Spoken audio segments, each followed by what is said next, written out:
अस्सलाम वालेकुम। एक नया दिन शुरू हो गया है और मैं आ गई हूँ ऊपर। वहाँ का कारपेट उठा उठा के मैंने धोने के लिए फेंका है।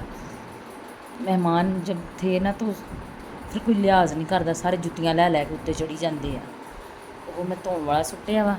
ते गाजी अब्दुल्ला की एक शलवार सी वाइट, इन्ने दा पौंचा फाड़ दिता सी। हुण वो शलवार इन्नी ज़्यादा पुरानी नहीं सी, ਉਹਦੇ मैं हुण मैं देड़ के ਉਹਦੇ पंचे दोबारा बना रही हूँ ताकि ये हली पा सके। और उस तो बाद फिर ए शलवारां खड़ियां करने वास्ते मैं उपर आई हाँ, नीचों सारा काम खत्म करके। अज अम्मी की डायलिसिस की छुट्टी है, मतलब फ्राइडे नूं होया करनगे। मंडे, वैनसडे और फ्राइडे 3 दिन होया करनगे। बहरहाल जिहड़े दिन नहीं होया करनगे उस दिन असीं मशीन वाला काम भी करया करांगे। और हुण मैं ए शलवार पूरी करके तो फिर ए वाला काम करना है। ये लो जी, ये शलवार खड़ी हो गई है, बस पंचे रह गए बनने वाले। ये भी तकरीबन खड़ी हो गई है। वो वाइट शलवार मैंने वही रख दी थी, उसके मैं पंचे बना रही थी तो उसमें ना जो लाया जा रहा था। मैं कहूँ मैं कट के करांगी, मेरा दिमाग काफ़ी खप गया वो। उस हुण मैं 2 शलवारां खड़ियां हो गई हैं। और हुण मैं वैसे थोड़ी देर तक नीचे जा रही हाँ। दोपहर का खाना शाना बनाना, बच्चों ने स्कूलों आना, उन्होंने खाना दे के फिर वापस ऊपर आवांगी। ये बंदा सुबह से स्कूल था, अब आया है, इसको लेके मैं बाहर जा रही हूँ। और ये मोटर चला दे। और ये बंदा मैनू कहता पैदल जा, मैं तो नहीं पैदल जाना, ये मैंने लैके जाएगा। ये दुपट्टे हैं, ये हम पीको होने के लिए देंगे। और चक्की से हमने कोई चीज़ें ख़रीदनी है, 1-2 वो ख़रीद के वापस आते हैं। और है घनी धूप और हमारे है चीज़ें ख़रीदने वाली, फ्रूट भी ख़रीदने वाला। बंदा अंदरों बाहर निकलन आ जा भाई। नीचे से मैं ऊपर आई थी और कुछ मेहमान आ गए थे, फिर नीचे गई और वो मेहमान मगरिब के वक्त गए हैं वापस। और ऐस चक्कर च मेरे पाँव ते चोट भी लग गई। बहरहाल उस पर मैं पट्टी लगाऊंगी, लेकिन लगाऊंगी आराम से। पहले मैं ये शलवार खड़ी कर लूँ जो मैंने करनी शुरू की थी, ये पूरी कर लूँ। बाहर अच्छा खासा अंधेरा हो चुका है, लेकिन मुझे ये कि मेरा ये काम कंप्लीट हो जाए।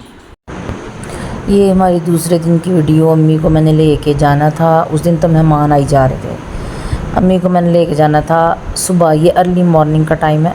हम लोगों को जो मिली ना वो मॉर्निंग वाली स्लॉट मिली है, उसमें हमें ये होता है कि 6:45 हमें हॉस्पिटल पहुंचना होता है। मौसम इतना अच्छा था, रात आंधी आई थी, बारिश सुबह के फजर के वक्त हुई और मौसम बड़ा ही खूबसूरत था। और मेरा दिल कर रहा था कि मैं कोई काम ना करा, बस गड्डी लैके ना तो मौसम ही देखती रहा। हवा अच्छी अच्छी चल रही, बदल आ रहे और रोड्स सुबह के टाइम, उस टाइम ना 6 बजे रोड्स बिल्कुल खाली होंगी और बड़ा ही सुकून रोड्स के उपर, बिल्कुल भी टेंशन नहीं। और उस तो भी ज़्यादा ये है कि मैनू ना ए वाला जड़ा पुल है ना बहुत पसंद आ। बीच में मुझे रोकना पड़ा था क्योंकि मेरा इस टाइम ड्यूटी टाइम चल रहा है, मेरी ऑफिशियल कॉल आ गई थी। ये हम पहुंच गए जिन्ना हॉस्पिटल। और जिन्ना हॉस्पिटल अर्ली मॉर्निंग पहुंचे थे, रश नहीं था। फटाफट जाके हम लोगों ने काम करवाया। काम क्या करवाया, डायलिसिस करवाने हैं। लेकिन अल्हम्दुलिल्लाह सुबह हम लोग गए थे अम्मी के डायलिसिस करवाने के लिए। और हम लोग ना 6:15 बजे घर से निकल गए थे। 6:15 बजे घर से निकल गए थे तो मोटर नहीं चलाई थी। 7 बजे लाइट चली गई और सारा दिन फिर ना हमारे घर पानी था ना लाइट थी, इवन नेट भी नहीं था। और नेट तो अभी भी नहीं है। लाइट शाम 5 बजे आई है और शाम 5 बजे के बाद फिर मैंने उठ के खाना शाना बनाया, बर्तन वर्तन धोए, जो भी काम ख़त्म करना था काम ख़त्म किया। और अब आके रात की आंधी आई हुई थी, अब आके ऊपर मैंने झाड़ू लगाया, सफाई की है। झाड़ू लगा के मिट्टी इकट्ठी की है। मिट्टी इकट्ठी करके पीछे वॉशरूम वाला जो एरिया था वो ज़्यादा गंदा था, उसको धो के आई। हुण मैं लगी हाँ करन शलवारां दे पंचे। मैं कहा चलो टिकन लगा ला, तो कल फिर मैं अम्मी नूं लैके जाना। अम्मी दा ना टैसट होने ने, तो वो उन्होंने कहा कि 12 घंटे खाली पेट होणगे तो फिर टैसट होणगे। तो वो फिर हुण सुबह टैसट होणगे। लेकिन मैं कहा चलो मैं टिकन लगा ला ताकि टैसट करवा के आके मैं मशीन पर बैठ के कोई काम कर ला। टेस्ट हमने करवा लिया और मुझे ना असल में मैं इसलिए वीडियो बना रही हूँ कि वो सामने पुल और उसके ऊपर गाड़ियाँ, इतना ज़बरदस्त मंज़र लग रहा है। हालांकि तोपा, लेकिन बड़ी अच्छी फीलिंग आ रही है। मैं ना ऊपर आई सी कि मैं मशीन पर बैठ के काम करनी है। तो यह देखिया साढ़े ना यह वाला पंखा जोड़ा वा ना उपर वाला खराब होया सी। मतलब ये नहीं सी पता पंखा खराब होया या की इशू होया। ਤੇ ਉਹ ਇਲੈਕਟ੍ਰੀਸ਼ੀਅਨ ਨੂੰ ਬੁਲਾਇਆ, ਉਹਨੇ ਆ ਕੇ ਸਭ ਖੜਾ ਕਰ ਘੁਰ ਕੇ ਖਿਲਾ ਪੱਖਾ ਜਿਹੜਾ ਵਾ ਨਾ ਉਹਨੂੰ ਸੈੱਟ ਕਰਕੇ ਦੁਬਾਰਾ ਲਗਾ ਦਿੱਤਾ। ਤੇ ਹੁਣ ਨੀਚੇ ਇਲੈਕਟ੍ਰੀਸ਼ੀਅਨ ਵਾਲਾ ਕੰਮ ਕਰਨ ਵਾਲਾ, ਤੇ ਉਹ ਕਹਿੰਦਾ ਬਾਜੀ ਥੱਲੇ ਆ ਕੇ ਮੈਨੂੰ ਪਹਿਲਾਂ ਚਾਹ ਬਣਾ ਕੇ ਦੇਵੋ। ਅੱਜ ਮਸ਼ੀਨ ਤੇ ਨਾ ਮੇਰੇ ਕੋਲ ਬਹਿ ਹੋਇਆ। ਇਲੈਕਟ੍ਰੀਸ਼ੀਅਨ ਕੋਲੋਂ ਕਿੰਨੇ ਸਾਰੇ ਕੰਮ ਕਰਵਾਉਣ ਵਾਲੇ ਸੀ, ਉਹ ਕਰਵਾਏ। ਉਹ ਕਰਵਾ ਕੇ ਨਾਲੇ ਉਹਨੂੰ ਪੁੱਛਿਆ ਕਿ ਆ ਸਾਡਾ ਕਿਚਨ ਹੈ ਤੇ ਇੱਥੇ ਮੈਂ ਪੱਖਾ ਲਵਾਉਣਾ। ਹੁਣ ਬਣ ਰਹੇ ਨੇ ਆਲੂ ਤੇ ਛੋਲੀਏ ਵਾਲੇ ਚਾਵਲ, ਫੁਲਕੀਆਂ। ਐ ਮੈਂ ਚਿਕਨ ਬਣਾਇਆ ਸੀ, ਚਿਕਨ ਕੜਾਈ ਹੈ ਮੈਂ ਨਾ ਮੁਕੰਮਲ ਹੀ ਕੱਢ ਲਈ ਹੈ ਕਿਉਂਕਿ ਸਾਡੇ ਘਰ ਇੱਕ ਮਹਿਮਾਨ ਆਏ ਸੀ, ਮੇਰੀ ਮਹਿਮਾਨੀ ਲੱਗਦੇ ਨੇ, ਤੇ ਉਹਨਾਂ ਨੇ ਮਤਲਬ ਮੈਨੂੰ ਇਹ ਸੀ ਕਿ ਇੱਕ ਖਾਣਾ ਖਾ ਲੈਣਗੇ, ਲੇਕਿਨ ਉਹ ਕਹਿੰਦੇ ਕਿ ਨਹੀਂ ਮੈਂ ਨਹੀਂ ਖਾਣਾ, ਉਸ ਤਰ੍ਹਾਂ ਹੀ ਚਲੇ ਗਏ। ਮੈਂ ਵੀ ਚਿਕਨ ਕੱਢ ਕੇ ਰੱਖ ਲਿਆ ਅਲੱਗ ਤੋਂ। ਇਹ ਖਾਣਾ ਜਿਹੜਾ ਹੁਣ ਮੈਂ ਖਾਣ ਲੱਗੀ, ਉਦੋਂ ਮੈਂ ਬਣਾ ਰਹੀ ਸੀ, ਮੈਂ ਖਾਣ ਲੱਗੀ ਹਾਂ, ਲੇਕਿਨ ਟਿੰਡੇ ਗੋਸ਼ਤ ਦਾ ਸ਼ੋਰਬਾ ਮੈਂ ਕੱਲ੍ਹ ਬਣਾਇਆ ਸੀ, ਉਹ ਮੈਂ ਪਾ ਕੇ ਲੈ ਆਈ ਹਾਂ ਉੱਤੇ। ਸੁਬਹ 11 ਵਜੇ ਦੀ ਮੈਂ ਨੀਚੇ ਗਈ ਹੋਈ, ਹੁਣ ਉੱਪਰ ਆਈ ਹਾਂ। ਸਾਡਾ ਕੋਈ ਮਹਿਮਾਨ ਆ ਗਏ ਸੀ, ਖਾਣਾ ਬਣਾਉਣਾ ਸ਼ੁਰੂ ਕੀਤਾ। ਹਾਏ ਮੈਨੂੰ ਸਾਹ ਚੜ੍ਹ ਰਿਹਾ। ਔਰ ਜਿੰਨਾ ਮੈਂ ਖਾਣਾ ਬਣਾਉਣਾ ਸ਼ੁਰੂ ਕੀਤਾ ਤਕਰੀਬਨ ਤਿਆਰ ਸੀ, ਤੇ ਉਹਨਾਂ ਨੇ ਕਿਹਾ ਕਿ ਅਸੀਂ ਨਹੀਂ ਖਾਣਾ, ਮਤਲਬ ਅਸੀਂ ਜਾ ਰਹੇ ਹਾਂ, ਅਸੀਂ ਜਲਦੀ 'ਚ। ਫਿਰ ਮੈਂ ਹੁਣ ਕਿਹਾ ਕਿ ਹੁਣ ਮੈਂ ਮਸ਼ੀਨ 'ਤੇ ਇਹਦੀ ਮੋਟਰ ਸੈੱਟ ਕਰਕੇ ਫਿਰ ਹੀ ਬਵਾਂਗੀ। ਮੈਂ ਹੁਣ ਉੱਤੇ ਕੁਛ ਕਰਨਾ ਹੀ ਨਹੀਂ ਹੈਗਾ।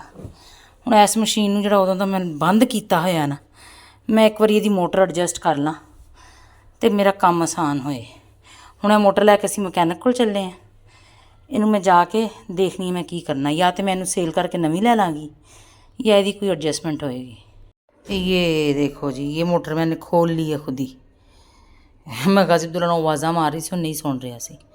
ਹੁਣ मोटर खुल गई है, खोल के ला के इन्हू ले चलने हैं। ये लो जी, ये गाजी अब मुझे लेके जाने लगा है। हम ये मोटर चेंज करने के लिए जा रहे हैं। ये लो जी, हम ले आए हैं मोटर नई हैं। ਤੇ ਇਹ ਜਿਹੜਾ ਬੰਦਾ ਨਾ, ਮੈਂ ਜੁੱਤੀ ਲਈ ਸੀ ਇੰਡੋਰ ਤੋਂ ਚੱਪਲ ਘਰ ਪਾਉਣ ਵਾਸਤੇ, ਤੇ ਇਹਨੇ ਵੀ ਮੇਰੇ ਨਾਲ ਲਈ ਸੀ। ਉਸ ਤੋਂ ਬਾਅਦ ਇਹ ਮੈਨੂੰ ਲੱਗਦਾ ਵਾ ਕੋਈ 10 ਜੁੱਤੀਆਂ ਤੋੜ ਚੁੱਕਿਆ ਹੈ, ਤੇ ਹਰ ਰੋਜ਼ ਜੁੱਤੀ ਤੋੜ ਕੇ ਤੇ ਕਹਿੰਦਾ ਵਾ ਜੀ ਨਵੀਂ ਜੁੱਤੀ ਲੈ ਕੇ ਆ। ਤੇ ਮੇਰੀ ਜੁੱਤੀ ਵਿਚਾਰੀ ਗਰੀਬੜੀ ਉਹੀ ਚੱਲ ਰਹੀ है। जी आपकी टूटती ही, मेरी टूटती नहीं। ये हम मोटर ले आए हैं, बाजार चले जाओ तो ਇਹਦੇ ਆਪਣੇ ਹੀ ਖਰਚੇ ਕੱਢੀ ਰੱਖਦਾ ਵਾ। ਆ ਕੱਢ ਕੇ ਦਿਖਾ ਸਾਨੂੰ। लो जी, ये आ गई हमारी मोटर। ये मोटर है, ये पैडल है। ये ओए बेवकूफ़ा गाजी अब्दुल्ला, ये पैडल है, ये इसकी तारे हैं। ਹੁਣ ਅਸੀਂ ਇਹਨੂੰ ਜਾ ਕੇ ਮਸ਼ੀਨ ਨਾਲ ਸੈੱਟ ਕਰਨੇ ਆ। ਮਸ਼ੀਨ 'ਤੇ ਵੈਸੇ ਮੈਂ ਹਾਲੇ ਬੈਠ ਕੇ ਕੰਮ ਨਹੀਂ ਕਰਾਂਗੀ, ਇਸ ਤੋਂ ਨਹੀਂ ਕਰਾਂਗੀ ਕਿ ਉਹਦੇ ਨਾਲ ਉਹ ਹੋਏਗਾ। ਇਹਦੇ ਨਾਲ ਸਾਨੂੰ ਉਹਨੇ ਪੇਚ ਤੇ ਦਿੱਤਾ नहीं। लो जी, ये पेच भी साथ है, और ये बेल्ट अगली वाली असी ला के दे आए हैं। वैसे मशीन मोटर चाइना दी है, सीविंग मशीन मोटर। चलो जी, अब जाके इसको फिट करते हैं। तो उत्ते जाके जड़ियाँ रजाइयाँ पईयां होईयां ने ना, इनू फिट करांगी तो मशीन तो मैं नहीं पाँगी। जड़ियाँ रजाइयाँ पईयां उन्हां सारियां नूं देड़ांगी, देड़ के उन्हां दे छाडे ला के वो पावांगी। ए भाई इदां जिद्दां इन्हें मेस भाई ने मेरे नाल जाके ते छाडे लवाने आ। कस के देगा तू मैनू? मुझे नहीं कसनी है। तेरे ते अब्बे नूं भी कसनी आएगी, तू नहीं आंदी कसनी, तू कसेगा। अजकल दी कौम दा ना ये हाल आ कि इन्हां दी उर्दू जिहड़ी इन्नी खराब आ ना कि टीवी दे उपर एक चल रहा सी, प्रोमो चल रहा सी, तो MAAT मात है। तो मैनू बार बार कहता देखो टीवी वाले कितने गलत हैं, इन्होंने ना मौत लिखना था, इन्होंने मात लिखा हुआ। तो मैंने फिर इसको बताया, मैं कहा गाजी अब्दुल्ला उन्होंने मात ही लिखिया वा, उन्होंने मौत नूं मात नहीं कीता, उन्होंने मात ही लिखिया होया। बेवकूफ़ इंसान हैं। तो कहना वो क्यों लिखिया वा, मौत हुंदा वा, मात की लफज हुंदा वा।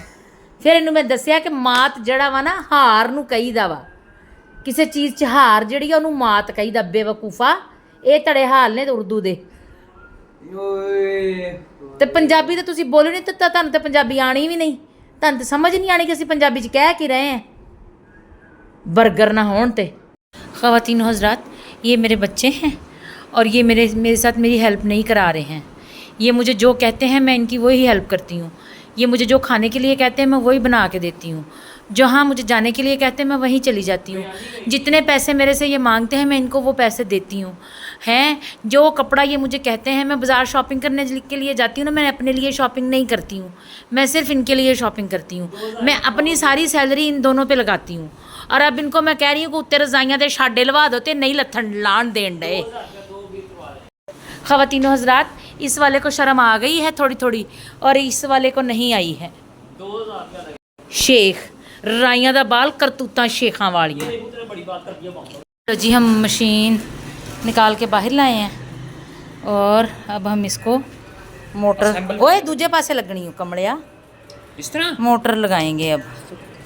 ये तो ये लो जी मोटर हमने सेट कर ली है। चलो चला के दिखाओ ज़रा। हाँ ये देखो बस ਹੁਣ ਦੁਆ ਕਰਿਓ ਕਿ ਮੈਨੂੰ ਇਹ ਮੇਰਾ ਕੰਮ ਸਹੀ ਸਹੀ ਹੁੰਦਾ ਰਹੇ।